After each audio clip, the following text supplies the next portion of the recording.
Hello guys, good morning mga kasaragaga vlog. Today is last day namin dito sa Vietnam. Andito kami ngayon sa yung paggawaan ng mga parang halo. Galing pala yan sa guys, sa worm. Uod ba? Uod. Di ba? Kita ko lang sa mamaya kanina. Na-video ko man siya. Yun. Magawa pala siya ng magawa siyang halo guys, bungga. Dito ko talaga nakita ko na talaga sa personal ang uod guys. Tapos yung uod niya at saka yung anak niyang maliit. Makuan siya, mabuo siya guys, mabuo siya. So ayan guys, pauwi na kami mamaya ng Manila. Bye Vietnam. A few moments later. White House at Lincoln Pagoda. Ano lang natin Lincoln. Lincoln. Con. Ha? Con. Lincoln. Lincoln. Paano kung sila says, Manila sila, for example.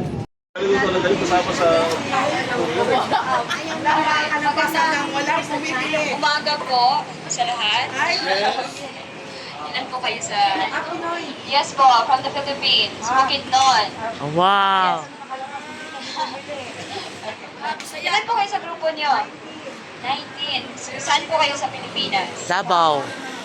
Ano mga Bisaya? Buda. Manila.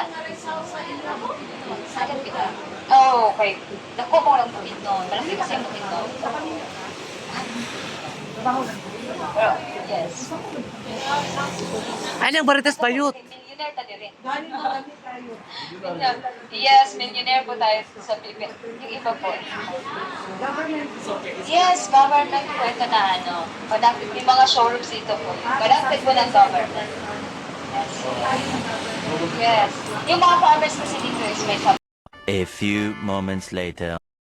Hello guys, nakita ko na yung sa uod, yung uod ba sa dahon. Ayan oh. Ayan pala, magawa siyang, kung saan na siya, tanod no? Yes. Gawa siyang tanod. Kasi Ano yung siya? ay mulberry. Kasi Wow. mulberry silkworm. Kasi yung kinakain niya talaga is Dahon. mulberry. Yes. Meron tayong mulberry sa Pilipinas. Oh, dami. Ang bunga Dara, oh. niya is ito yung mulberry. Yung bunga niya kasi nito ay white. Yung kinakain ng white? silkworms ay white lang talaga. Hindi siya kumakain ng ibang dahon kahit siya. Pero tanim ng mulberry Pero red ang mulberry natin mas kanina white. Yes. Pero black yun man. Hindi nila kinakain yun. Isang uri lang talaga ng Dahon. Dahon. dahon ang kinakain nila. White lang siya. Kaya sa Pilipinas, sa Vietnam, sa Thailand, meron po gumagawa po sila ng silk. Kasi yung yung white na mulberry, hindi native sa Pilipinas. Yung red, yung So, galing talaga siya. A few moments later. Pwede natin Ano lagyan. mahimo swing? Ano kulot? Awan ito ba pala? Oh, mahal siya. Nandito sa loob na loob. Tapos ikot-ikutin nila yan. Kasama si madam. 20 po na mga 20 na na kukun ang kailangan sa isang thread. Sa isang thread, hindi lang po isang kukun ang kailangan dyan. So, madami po siya. Tapos, yes, madami po siyang Ito na siya ang kalalabasan niya. Ayun. So, after nyan po, ilalagay po dun sa yan, i-assemble po yan. Dito po siya. Ayan. After na dito. After nyan, dito na po Para siya. magawa ng plot, no? Yes, ito po yung mga kanilang traditional weaving machine. Uy, bawal. Bawal Ito picture. po, manual. Tapos, Sige na, stress na pod. Oh, smile. Ito po, Oh, simple gwapa. na po Uy, po ito gwapan kasi, mami po, mga virgin. Isang continuous talaga to na thread. Hindi siya na Wow. This way, please. Let's be careful, madam. Let's go. This is the cocoon. Because the cocoon is very hard and tough, so we must put in the hot water to soften. And let's see. We many fibers together. Let's see. This is many cocoon. Thank you. Talay. Pero yung pag-pronounce po, ang pagbabasahin po natin yan sa English is Auday. Kasi Auday. yung mga letters nila is iba yung pronunciation. Auday. Yung TR is CH sa kanila. Yung, tapos wala rin yung S. Yung NG is N. Yeah, mahirap po sa kanila i-pronounce yung special. A few moments later.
A few moments later.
few moments later.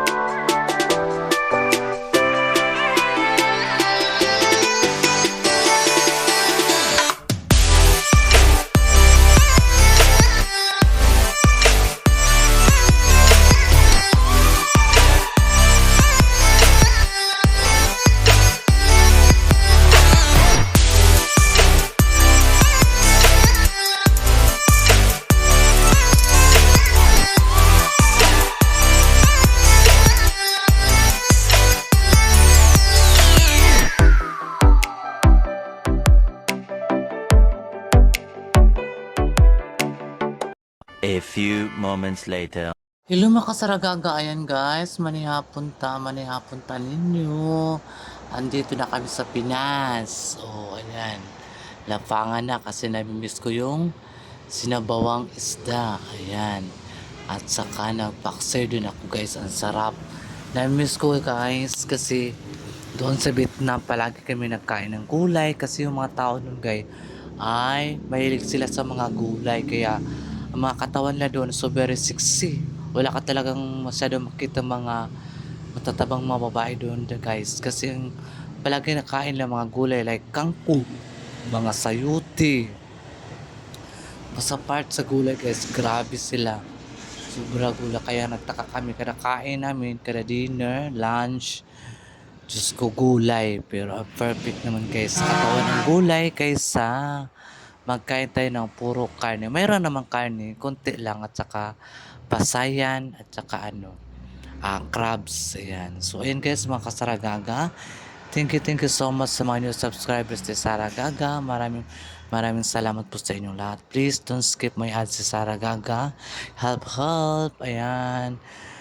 Guys, please pakishare na lang po sa live ni Sara, sa video ni Saragaga guys ha. And then, like and press the button para updated kayo sa mga video ni Saragaga. So ayan guys, si Saragaga nagbabalik na naman sa Philippines tapos na ang vacation day. So ayan guys, back to work na naman tayo kasi ganyan naman tayo talagang mga kaganapan ni Saragaga. Minsan magala-gala, minsan work na naman tayo kasi tapos na naman tayo ng gala, diba? So, ayan, balik-balik. Please, ayaw stop ang ads si Saragaga, guys. Maawa naman kayo sa akin. So, ayan, guys. Thank you so much sa mga nanonood sa aking mga vlogadag sa Vietnam. Ayan, na Vietnam ang beauty ni Saragaga, guys. So, please comment na lang kayo kung anong gusto nyo i-comment. Open po ako mag-comment kayo sa mga video ko guys para naman malalaman ko kung talagang subscribers kayo ni Saragaga. Ayan, di ba? So ayun guys, kain-kain lang para naman magtaba kunti. Hindi man talaga ako magtaba guys. Aywan ko pa kung bakit. Hindi ko alam kung bakit kaya ganyan katawan ko sobrang sexy.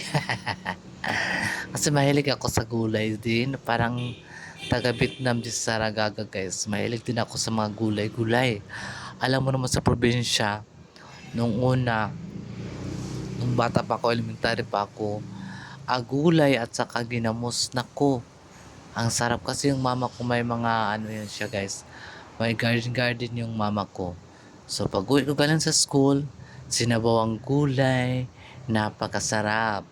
Tapos manilaga pang okra, talong. Ay Diyos ko, ang talong lagyan mo lang ng ginamosday. Napakalami-lami chud. Kayo kaunon day, sobra. So karon lang ako nakakaog mga inani sukat na nagtrabaho ko direla Madam Tutsi. Pero inaisip ko din kung anong kinakain ng mga kapamilya ko po. Pero makabili naman sila ng karne pero actually hindi talaga palagi karne kasi Mahilig kami sa mga gulay, di ba?